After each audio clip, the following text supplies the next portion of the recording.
respostas, tá? As perguntas. Perguntas essas, algumas difíceis. E a pergunta de hoje é essa aí. Aqueles que Jesus se recusa a salvar, existem pessoas que estão perdidas para sempre? Essa é a questão. E agora, vamos lá para a resposta, tá bom? O texto está em Hebreus, pega a sua Bíblia, está na tela, mas se você puder acompanhar na sua Bíblia, é legal, tá? Hebreus capítulo 6, verso 4 ao verso 6, e depois você faz uma anotaçãozinha, tá? Que você participou do programa, deixa a sua Bíblia marcada que você vai saber a resposta. Eu quero dizer para você que esse vídeo está também no YouTube, então se você quiser mandar o vídeo para alguém pelo Facebook é mais difícil, você pode mandar o link do YouTube. Terminando o programa, a gravação aparece lá no YouTube, ela não é transmitida nos dois canais ao mesmo tempo, por pobreza de equipamento, mas vai estar lá uns 20 minutos depois que termina a live aqui. Hebreus 6, de 4 a 6, eu leio, diz assim: porque é impossível, presta atenção no texto, tem que ficar ligado no texto, porque é impossível que os que já uma vez foram iluminados, provaram o dom celestial, se fizeram participantes do Espírito Santo, provaram a boa palavra de Deus e os poderes do século futuro ou do mundo vindouro, e caíram, é impossível que sejam outra vez renovados para arrependimento. Pois assim quanto a eles, de novo crucificam o Filho de Deus e o expõem ao vitupério, à humilhação, à ignomínia. Então você lê o texto e o texto diz que é impossível. Quem já foi iluminado, provou o dom, foi da igreja, foi batizado, teve cargo na igreja, teve função, foi pregador do evangelho, pregava para as pessoas e saiu da igreja e caiu. É impossível eles serem renovados. Entendeu? Então, o que acontece? O pai que tinha um filho que cantava no coral, que pregava, que era da sonoplastia, que ajudava, que era dos desbravadores, estudou na escola adventista e saiu da igreja, quando o pai lê esse texto, ele se desespera, porque o texto diz que o filho dele está perdido, que é impossível salvar. Você que seu pai foi ancião da igreja, sua mãe foi líder da igreja, cantavam, pregavam, oravam, e agora estão fora, envolvidos com a bebida, é impossível que eles se salvem. É isso que o texto diz? Essa é a pergunta. É isso que o texto diz? Aqueles que vieram e saíram estão perdidos. É isso? Essa é uma questão que nós vamos responder então nessa noite. Primeira coisa, vamos entender aqui. Na Bíblia, deixa o texto lá. Eu quero esclarecer um detalhe para a sua mente. Na Bíblia está escrito que Deus não existe. Isso é verdade ou é mentira? Lê a afirmação. Na Bíblia está escrito que Deus não existe. Deus não existe, não há Deus. Isso é verdade ou é mentira? Não, pastor, é mentira, porque a Bíblia fala que Deus existe. Deus Então pega a sua Bíblia e abre lá no Salmo, tá? No Salmo. Muitos de vocês já viram eu explicar esse texto, mas é necessário novamente. Salmo 14, verso 1. Abre aí a sua Bíblia e abre aí. Olha na sua Bíblia. É importante que você veja esse texto. Antes de nós entendermos Hebreus, é importante que você veja esse texto. Achou? Achou? Então vamos lá. Aí está escrito, não há Deus. Sim ou não? Escreve aí. Se na sua Bíblia tiver escrito diferente, diz aí, escreve aí. Na minha Bíblia não está escrito não há Deus, ou Deus não existe. Não, a minha afirmação é verdadeira. Na Bíblia está escrita que Deus não existe. Está escrito, não há Deus. Mas é isso que o texto significa? É isso que nós temos que pensar. A frase está lá. Deus não existe. Não há Deus. Mas é isso que significa? Não. Absolutamente não. Porque o texto, olha só o texto todo. O texto todo diz o insensato, o irresponsável no seu coração, não a Deus. Quem que diz que Deus não existe? O insensato. Então a Bíblia não ensina que Deus não existe, mas a frase isolada, separa tudo, separa para lá, separa. Separada a frase está na Bíblia, Deus não existe. Mas o que tem isso a ver com Hebreus? Muitas vezes nós somos induzidos a acreditar. E eu quero dizer para você que você tem que ter muito cuidado com o que você ouve quando alguém está pregando a palavra de Deus. Porque quando eu estava iniciando o tema, eu induzi você a acreditar. Eu fiz um exercício de indução para enganar a sua mente. Eu vou mostrar, eu vou voltar no texto, tá? O slide vai voltar agora. Olha aqui o texto inicial. Olha a técnica que eu usei. Eu marquei a palavra impossível e marquei a palavra sejam outra vez renovados. Essas palavras estão marcadas aí no texto. Na sua Bíblia não estão marcadas. Segundo, eu tirei a palavra impossível do contexto e o renovados do contexto. E aí eu forcei o texto. Eu fui para cima de você com a emoção. Eu disse, seu filho que foi adventista. E a mãe já chora. Seu pai que era da igreja e não está perdido. Aí o indivíduo fica desesperado e ele não consegue nem ler o texto, porque está marcado o impossível, está marcado que ele não vai ser renovado. Então meu pai e minha mãe estão perdidos.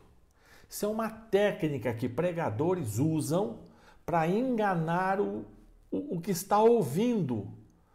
Como que é a técnica? Ele isola um pedaço que ele quer ensinar e aí com aquele pedaço isolado, ele força uma doutrina em cima de você. Por isso, o meu conselho aqui, cuidado com o que você está ouvindo. Muito cuidado. Inclusive quando eu falo, muito cuidado. Preste bastante atenção. Veja se não está havendo uma tentativa de induzir você a acreditar naquilo que não está escrito, igual no Salmo 14. Eu tirei o texto do contexto, tá? E toda a Bíblia deve ser estudada nessa sequência. Você lê um texto, não entendi, existe o contexto. Por exemplo, o texto de Salmo 14, estou lá no Salmo 14, diz não a Deus. Esse é o texto, está escrito não a Deus. Mas o que o contexto quer dizer? O contexto é que o insensato fala isso. Ah, entendi. Mas às vezes no contexto, naquele verso, o contexto do verso eu não entendo. Então eu vou ler o capítulo inteiro para eu entender o contexto. Às vezes lendo o capítulo eu não entendo, aí eu leio o livro todo. E às vezes, lendo o livro todo, eu não entendo, então eu preciso ler a Bíblia inteira. Mas eu não posso pegar um texto, um pedacinho e transformá-lo numa verdade absoluta e tentar enfiar na cabeça de uma pessoa, abrir a cabeça dela e enfiar aquela verdade lá dentro, porque não é assim. É necessário ver o seu contexto, o contexto do capítulo, o contexto do livro, porque senão você vai apresentar a doutrina bíblica com contradições, tá certo? Um exercício para a gente entender texto, contexto do capítulo, contexto do livro, contexto de toda a Bíblia. Onde é isso aqui? Isso aqui eu tirei do Google Earth, aquele programa de mapa. Ah, eu acho que é tal lugar, não sei aonde é. Então esse aqui é o texto, tá? Então agora vamos lá para o contexto, aí se afastou no contexto. Aí quem mora na região já identificou onde fica. Aonde é, já sabe o endereço. Puxa, já conheço a praça, já sei a rua, você entendeu? Aí dá mais um zoom, pronto, já apareceu até o nome da cidade ali no meio. Se a cidade de Tatuí, puxa, olha lá a rodovia, entendeu? E se eu afastar mais um pouquinho? Aí já aparece Cesário Lange, Boitu. Eu vou afastando o meu olhar. Vou afastando. Eu estava lá no texto, na frase que eu não entendi, olhei todo o verso, não entendi. Então, vou voltar aqui, tá? Aqui é a frase que eu não entendi. Aqui é exemplo, hein? Aqui é o verso. Aqui é o capítulo. Aqui é todo o livro. E se eu afastar mais um pouquinho, é a Bíblia inteira. Então eu vou afastando para eu me localizar. Outros têm que fazer o exercício contrário. Você lê o capítulo e o que no capítulo Deus quer falar com você. Então você vai aproximando do capítulo, você chega um pouquinho mais perto, um pouquinho mais perto, um pouquinho mais perto e você vai ouvir a voz de Deus. Está me compreendendo? Ficou claro para você então? Qual é a técnica que nós vamos usar? Nós vamos sempre buscar o contexto daquelas palavras, no verso, no capítulo, no livro, ou necessário na Bíblia toda. Vamos agora para Hebreus sem enganação, porque eu mostrei para você na prática uma técnica errada, eu nem sei como chama, mas é uma técnica de enganação, onde você destaca, você pega palavras para assustar. Isso chama-se terrorismo espiritual. Então você quer assustar uma pessoa, você isola uma parte do texto e você faz toda uma história em cima daquilo. E eu venho fazendo essa história já faz dias, hein? Eu leio para vocês Hebreus 6 e digo assim, vocês estão vendo? É impossível, hein? Temos que estudar isso aí. É impossível. E a pessoa fica desesperada. Vamos lá agora. Agora sem a marcação. Tira a marcação para você não ficar olhando lá. É impossível, é impossível. O que o texto quer dizer? Vamos analisar o texto. É impossível os que foram iluminados provar o dom celestial. A palavra impossível existe. Se fizeram participantes do Espírito Santo, provaram a boa palavra de Deus, as virtudes do século futuro, caíram. É impossível que sejam outra vez renovados para arrependimento, pois assim quanto a eles, de novo crucificam o Filho de Deus e o expõem ao vitupério, o expõem à ignomínia, à humilhação. Tá certo? Então existe um problema. Mas o que é esse problema? Primeira coisa, vamos identificar algumas palavras que estão aí. Iluminados, dom celestial, participantes do Espírito Santo, virtudes do século futuro. São palavras ligadas a quê? Qual ministério? Ao ministério do Espírito Santo. Então já facilita muito. Só que a gente isola as palavras, assusta e você fica pensando outra coisa. O texto está dizendo, primeira coisa, o texto está ligado aos dons do Espírito Santo. É impossível. Quem recebeu a iluminação do Espírito, provou o dom do Espírito, se fizeram participantes do Espírito, as virtudes do Espírito no futuro, está ligado. Então, o problema nesse texto já deixou claro que é o pecado da apostasia. O que é o pecado da apostasia? É o pecado de Mateus 12. Mateus capítulo 12. Então, abre lá a sua Bíblia em Mateus capítulo 12, que você vai entender muita coisa de Hebreus capítulo 6, quando você entender Mateus capítulo 12. O que Jesus disse em Mateus capítulo 12? Deixa eu abrir aqui a minha Bíblia, que aqui eu não tenho nada marcado, é tudo na hora, né? Eu tenho que achar o texto junto com você. 12, 31 e 32. Jesus diz assim, eu vos declaro, todo pecado e blasfêmia serão perdoados aos homens, mas a blasfêmia contra o Espírito Santo não será perdoada. Se alguém proferir palavra contra o Filho do Homem, ser-lhe-á perdoado, mas se alguém falar contra o Espírito Santo, não será perdoado. Pronto, olha aqui, novamente, não há perdão, é impossível, não será perdoado, nem nesse mundo, nem no porvir. Portanto, a frase de Jesus e a frase do escritor de Hebreus é a mesma com palavras diferentes. Jesus disse, aquele que pecar contra o Espírito Santo, pode pecar contra mim, Jesus disse isso, está ali no verso 32, você pode pecar contra o Filho do Homem, pode pecar, e há perdão, mas quando você peca contra o Espírito Santo, não há perdão nem hoje, nem nunca. O que diz Hebreus 6? É impossível quem foi iluminado e conheceu o Espírito Santo e pecou contra o Espírito Santo, é impossível que eles se arrependam, é impossível que sejam perdoados, é a mesma frase de Jesus. Então a minha chamada do texto de hoje, que dizia assim, aqueles que Jesus não queria salvar, não tem nada a ver. Aquela chamada só confundiu você. E às vezes a gente pega essa chamada e cria uma doutrina, e cria uma religião em cima de uma frase. Mas eu tenho que ver o contexto, eu tenho que ver o que a Bíblia quer dizer, eu tenho que ver alguns detalhes. Gente, Bíblia não é brincadeira. Não dá para ficar pegando um verso e transformando aquilo em religião, em doutrina. Tem que se ver a Bíblia como um todo. Tem igrejas por aí que isolam o livro da Bíblia, isolam um pedaço da Bíblia, isolam o ensino da Bíblia. Por quê? Porque é a Bíblia, como é que eu vou dizer? É a Bíblia à la carte. Só serve o que eu quero. Então eu digo o que eu quero da Bíblia e aquilo é feito para mim. É restaurante à la carte. Então eu quero o Evangelho, vem o Evangelho, o Salmo eu não quero, o Apocalipse eu não quero, o Daniel eu não quero, eu quero os livros de história. A Bíblia não é assim. A Bíblia é um livro para ser estudado, para ser lido, com muita oração, para que você não caia numa confusão, como eu acabei colocando a mente de alguns de vocês em confusão. Então Hebreus já ficou fácil para você, porque é a mesma citação de Mateus 12, 31 e 32, tá certo? Mateus 10, 26, e aqui já está com os textos, eu vou sair daqui, bom, depois eu saio quando chegar em Mateus 12. Mateus 10, 26 tem alguns detalhes que acrescenta ao nosso conhecimento. Mateus 10, 26 diz assim, se pecarmos voluntariamente, depois de receber o conhecimento da verdade, não tem sacrifício, não tem perdão.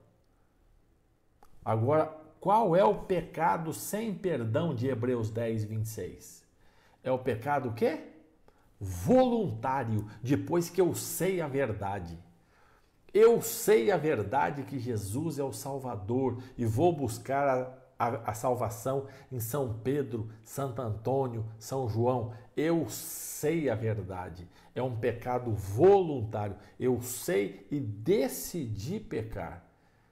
Aí o escritor de Hebreus diz, para esses não tem o que fazer. O indivíduo, ele escolhe o pecado voluntário. Porque uma coisa é pisar no seu pé e você, opa, xinguei um palavrão. Oh, Deus me perdoe. E ele perdoa. Porque a nossa tendência é má. Outra coisa é nós planejarmos voluntariamente pecar. Então eu sei a verdade da alimentação, decido não fazê-lo. Eu sei a verdade do dízimo e da oferta, decido ser infiel. Eu sei a verdade do sábado e decido não guardar. É o pecado voluntário. Há um problema sério com esse pecado, porque não tem muito mais o que fazer. Hebreus 12, o que o mesmo autor diz? Tendo cuidado de que ninguém se prive da graça de Deus e de que nenhuma raiz de amargura brotando vos perturbe e por ela muitos se contaminem. E ninguém seja devasso ou profano como Esaú, que por uma refeição vendeu seu direito de primogenitura.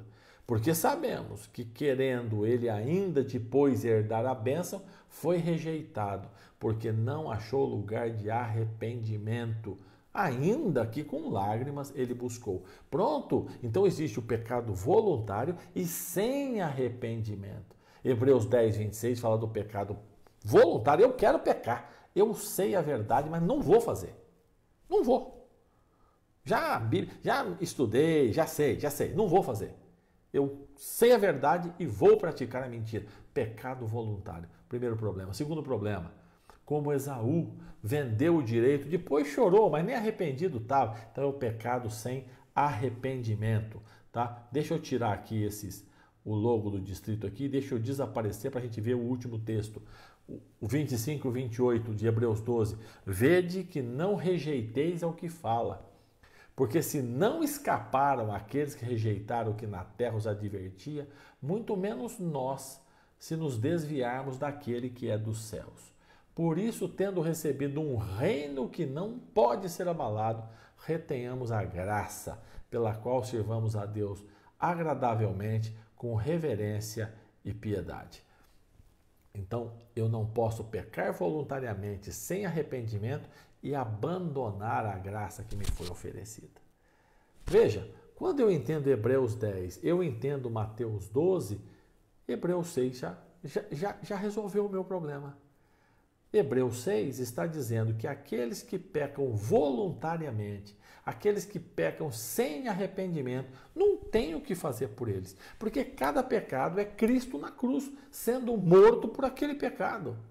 Só que o indivíduo não se arrepende, então ele mata Jesus voluntariamente. E aí Jesus disse assim: quando você repete esse pecado, você peca contra o Espírito Santo. E, portanto, não tem o que fazer. Tá certo? Como que ocorre o pecado imperdoável? Porque há um pecado sem perdão. O pecado de Mateus 12, verso 31 e 32 é um pecado que não há perdão. A Bíblia diz isso, é o pecado contra o Espírito Santo. Hebreus 6 está falando do mesmo pecado, o pecado da apostasia, o pecado da luta aberta contra Deus, o pecado onde o indivíduo decide não fazer a vontade de Deus, o pecado que o indivíduo peca, porém não se arrepende. O indivíduo mata uma pessoa e se arrepende. Conta uma mentira e não se arrepende. O mentiroso se perde, o assassino não. Por quê, pastor? Mas assassinar é pior do que matar. Consequência é. Só que houve arrependimento, o outro não. O que é pior? Uma fofoca não arrependida ou um estupro arrependido? Não estou falando de consequência. A consequência do estupro é maior, tanto que o indivíduo deve ser preso. Estou falando do pecado e pedido de perdão. Uma fofoca que você fez e não pediu perdão. Um estupro que o indivíduo fez e se arrependeu e pediu perdão. Qual dos dois vai ser perdoado? O estupro, a fofoca não, porque não houve arrependimento. Você compreende?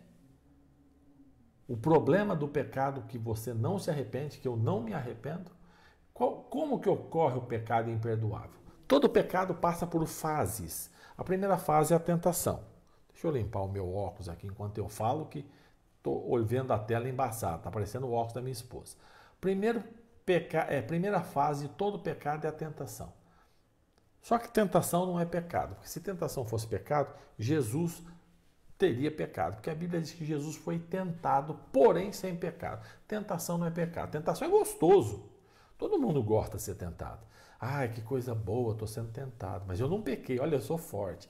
Né? É um engano, né? É um engano. Satanás tenta, a tentação ela vem num embrulho bonito, né? A tentação sempre é um presente lindo. Só que o pecado é podre, pecado é morte. E dentro desse embrulho, tentação, está podre lá dentro. Aí, quando você abre aquela caixinha linda que ele te deu, que é a forma da tentação, né? Quando você abre, lá dentro está a morte. Só que ela vem cheia de perfume e ainda te engana. Mas a primeira fase é a tentação. Então, talvez você já tenha ouvido eu falar sobre isso, você vai ouvir novamente, tá? Você foi tentado, você chegou lá na igreja e viu esse meu celular dando bobeira lá por cima e você foi tentado, uma voz lhe disse, pegue o celular. Isso é tentação, você não roubou e você não pecou, você foi tentado. No mesmo instante que você escuta a voz de Satanás dizendo, pega o celular, o Espírito Santo fala com você e diz, não furtarás. Lembra que você já estudou a palavra de Deus, não furtarás, não pegue. Na vida, todas as tentações, todas, Deus agiria com injustiça se Ele permitisse sermos tentados sem livramento, e a Bíblia promete para cada tentação um livramento. Então, todas as vezes, todas. Não, eu pequei porque eu sou fraco, eu fui tentado e caí. Porém, antes de cair, você é testemunha viva que o Espírito Santo falou com você e falou comigo. Todas as tentações. Então, no momento que você foi tentado a roubar, a adulterar, a matar, a mentir, a estuprar, não sei. Você foi tentado, imediatamente o Espírito Santo falou, não faz. E aí você parou, pensou, escolheu, viu o pacote da tentação e disse, quer saber? Eu vou para o pecado, porque eu gosto. Depois eu dou desculpa que eu sou assim mesmo, né? É síndrome de Gabriela, eu nasci assim, eu cresci assim, eu vou ser sempre assim. Então, desculpas que nós damos para ir de cara no pecado. Mas na realidade, para a nossa salvação, tentação, o Espírito Santo não faça. Voltamos ao celular, você foi tentado, não roubou. Segunda fase é a análise. O diabo continuou falando, o Espírito Santo também. E o diabo começou a levar você a analisar. Presta atenção, você tem um celular? Não. Então pega aquele, ué. Ele não está vendo. Ele nem vai saber que você pegou. Pega. Você começa a analisar o pecado. Não é pecado. Mas você percebe que você começou a andar por um caminho perigosíssimo. Perigosíssimo. Você foi tentado e agora você está analisando. Ainda não pecou, mas já está caminhando. Aí você vai para a terceira fase. Terceira fase é o planejamento. Você viu o celular, você foi tentado, começou a analisar, e aí você planeja. A hora que ele fechar o olho para orar, eu pego. Na terceira fase do planejamento, você não pecou, mas você já pecou. Mas como é que é isso? Não pecou ou já pecou? Quando Jesus diz assim, aquele que olha para uma mulher com olhar impuro, já adulterou com ela. Ele adulterou ou não? Não, não houve o contato físico. Né? Mas Jesus disse que já. Por quê? Porque houve a tentação, o indivíduo já analisou e ele já planejou. Tal dia eu vou sair com aquela mulher, vou sair com aquele homem. Entendeu? É um indivíduo que hoje ele já está planejando. Quando eu receber no começo do mês, próximo mês eu não vou devolver meu dízimo porque eu estou apertado e eu vou pagar a conta das Casas Bahia. Ele já está planejando o pecado. Ele já roubou o dinheiro do dízimo? Não, mas ele vai roubar, porque ele já está planejando. Então não é pecado, mas é pecado. Tá? E o último é o ato, que é o pecado, que ele foi lá, pegou o celular e levou embora. Tá? Todos os pecados, todos, passa por essas 4 fases. Todos. Tentação, análise, planejamento e o ato. Todos. Por exemplo, alguém pisa no seu pé, você é tentado a xingar um palavrão, analisa o tamanho do outro, planeja o palavrão e fala em 5 segundos. Mas você passa pelas 4 fases. Tá? Você traiu a sua esposa, você foi tentado durante anos, até que um dia você começou a analisar a possibilidade, planejou quando faria, foi lá e traiu. Todos passam pelas 4 fases. Só que há um detalhe fantástico de salvação que ocorre no meio dessa embrulhada toda que o diabo nos coloca. Todas as vezes que o indivíduo peca e volta, ele após o pecado, o Espírito Santo fala forte na vida dele. Então vamos lá.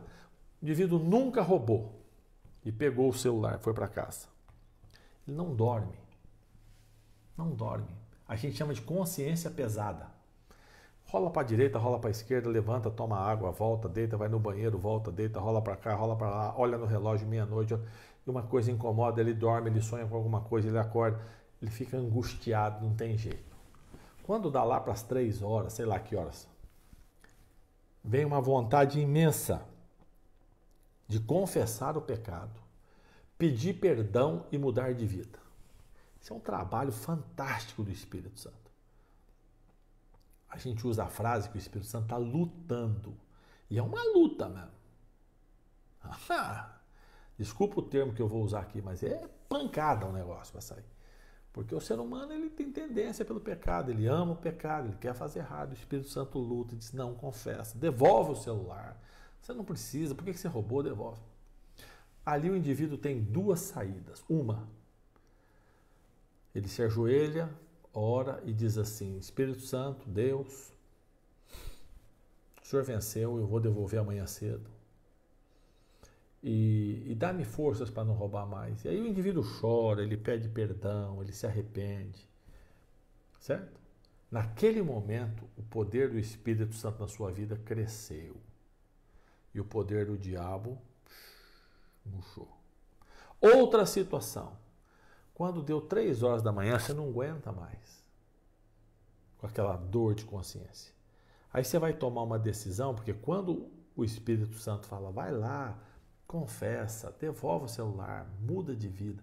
Quando o Espírito Santo fala isso, o diabo fala para você, E a vergonha.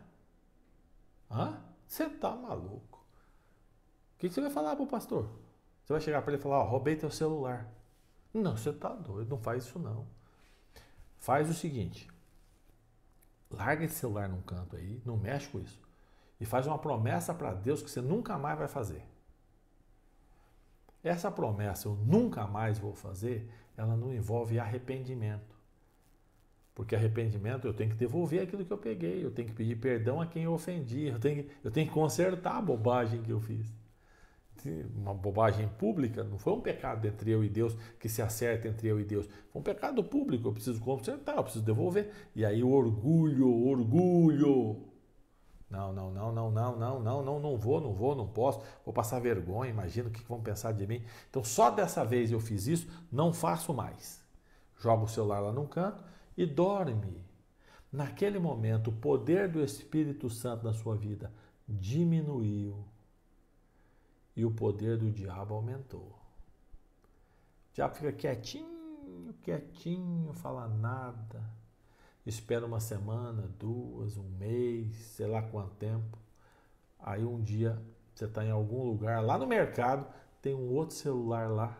E o diabo fala, pega lá. Pega, vai deixar você bobo. Aí você passa pela tentação, análise, planejamento, pega. Volta para casa, a consciência pesa. Só que já não pesa mais até as 3 da manhã. Pesa até as 2. 2 horas o Espírito Santo luta com você para você ter que devolver. Na realidade tem que devolver os 2. Tu já roubou 2. Tem que devolver. E o diabo fala, não pode, imagina a vergonha, vai ser preso por causa disso. Deixa disso, não faz. Novamente o poder do Espírito diminui, o poder do diabo cresce. Você chora, fala, nunca mais vou fazer isso. Larga o celular para lá, vai para um canto. O diabo espera mais um mês, 2 meses, tal. Você está no outro lugar, num banco, outro celular. Novamente, pega, não pega, analisa, planeja, vai lá, pega, vai para casa. Só que a consciência não dói até as 2 da manhã, dói até a meia-noite. Quando chega meia-noite é uma luta, o Espírito Santo fala, se arrepende, devolve, já são 3 celulares, você não está mudando de vida, você tem que mudar. Jesus morreu por você e o diabo fala, não precisa, larga de bobagem, vende celular, você está precisando do dinheiro. O indivíduo mantém, o poder do Espírito diminui, o poder do diabo aumenta. O diabo espera mais um tempo, derruba você de novo, você rouba o quarto celular. Desculpa, na terceira vez já não fica acordado até mais cedo. Por quê? Porque a consciência vai calando, você já não ouve mais a voz do Espírito. Você vai ficando cada vez mais propenso ao pecado. E o tempo vai passando, daqui a pouco você tem uma caixa de celular, de um monte de celular que você roubou. Isso serve para o celular, para cachaça, para droga, para traição, para tudo. Isso é um exemplo para qualquer um dos pecados. E você tem aquilo acumulado e o poder do Espírito diminuiu. Mas não é que o poder do Espírito diminuiu. É que cada vez que o Espírito luta com você para você se arrepender, sabe o que você fala? Não. Dessa vez, não.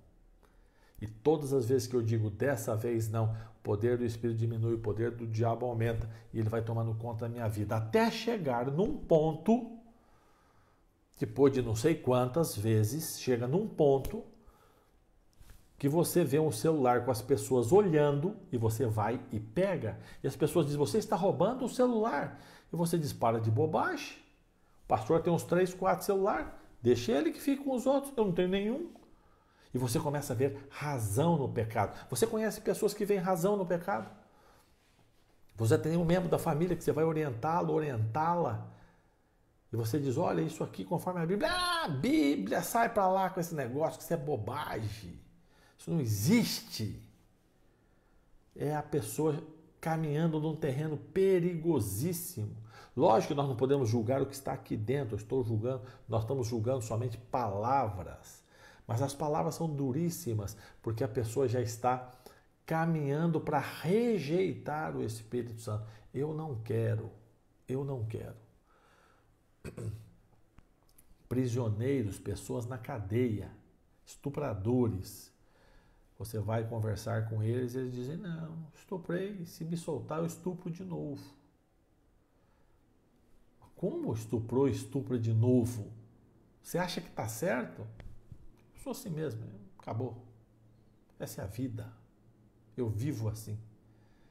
Calou o Espírito Santo, foi lutando contra Deus.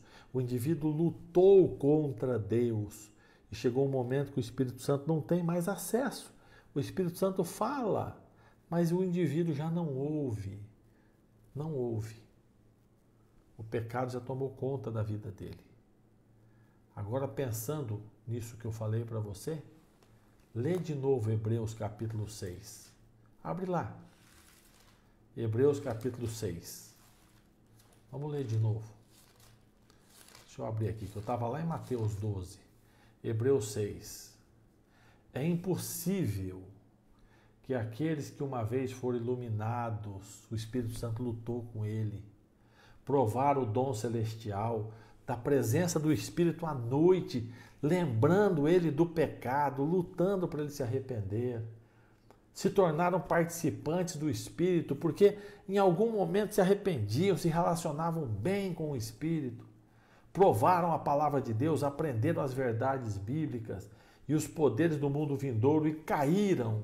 Caíram por quê? Porque tamparam os ouvidos e não querem ouvir a voz de Deus. Sim, é impossível renová-los, mas o problema não é Deus, o problema é o indivíduo que se fechou contra Deus.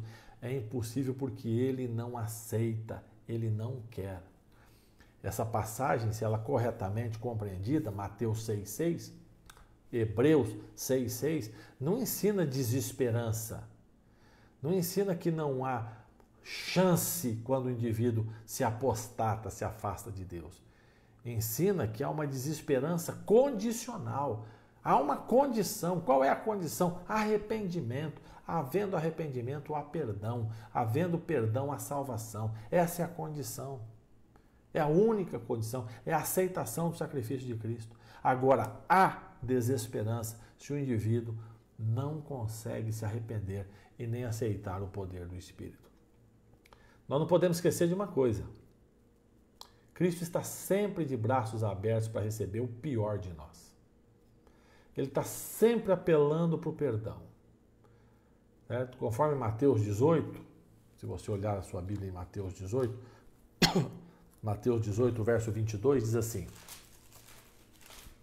Mateus 18, 22, não te digo que até 7 vezes, Jesus falando sobre perdão aos irmãos, mas 70 vezes 7.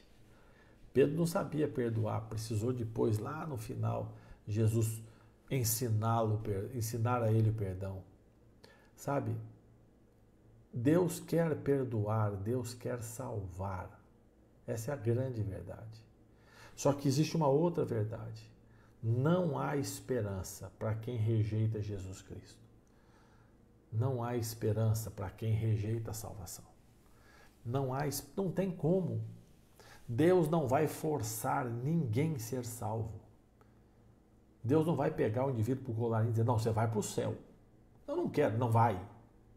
Não, Senhor, não vai. Eu estou dizendo que vai, acabou, você vai para o céu. Mas eu quero é matar, estuprar. Vai matando, estuprando, que eu vou te pegar pelo pescoço e vou te levar, porque você vai para o céu. Não existe isso. Passa pela decisão humana. Existe um conceito lindo bíblico que chama-se livre-arbítrio. O ser humano, ele é o árbitro, o juiz, ele é livre para tomar decisões da sua vida. E você decide se você vai ser salvo. Você decide se vai ouvir a voz do Espírito. Você decide se vai aceitar a vontade de Deus. É sua decisão. Hebreus está certo. Não há salvação para quem decide dizer não para Deus. A minha pergunta para você nessa noite é: qual é a sua resposta? Você que tem estudado a Bíblia, você que sabe, você que não conhece. Ah, mas se eu não conheço, eu não sou responsável. Nós somos responsáveis pelo que nós sabemos e pelo que nós temos chance de saber. Isso me preocupa, sabe? Puxa, eu tive chance de saber e não quis, porque não tem essa ideia de assim, ah, Deus vai falar comigo, lá, não estou ouvindo nada, não quero saber. Não existe isso. É pelo que eu sei e pelo que eu tive chance. Quantas chances nós temos?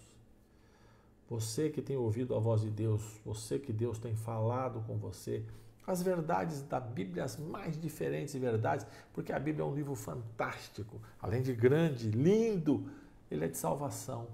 E eu tenho certeza que Deus tem falado verdades especiais para você. Eu quero convidar você essa noite para não dar as costas ao Espírito Santo. Não dê as costas.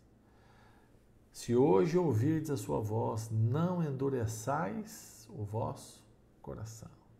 O problema de Hebreus é quando o indivíduo endurece, ele trava o coração. Eu não quero saber. Você quer saber? Pergunte a Deus. Deixe Ele falar com você. Ouça a voz do Espírito e prepare-se para a salvação em Jesus Cristo. Vamos orar? Feche seus olhos. Bondoso Deus, muito obrigado por tudo que aqui nós ouvimos. Obrigado porque há esperança para todos. É só aceitarmos o chamado do Espírito Santo. Dos que estão ouvindo, que nenhum rejeite, que nenhum dos nossos queridos amigos, parentes, familiares rejeite, mas que todos nós possamos aceitar o chamado para a salvação, nos arrepender de nossos pecados, ter os pecados perdoados, porque essa é a condição para a salvação. Aceitar a Jesus e aceitar o perdão. Fique conosco nesta noite. Nos reúna novamente na sexta-feira para mais uma live. Oramos por Jesus. Amém. Deus abençoe você. Muito obrigado porque você veio. Muito obrigado porque você esteve aqui conosco. E a gente se vê novamente sexta-feira. Afinal, sexta-feira temos mais uma questão. Deus abençoe você.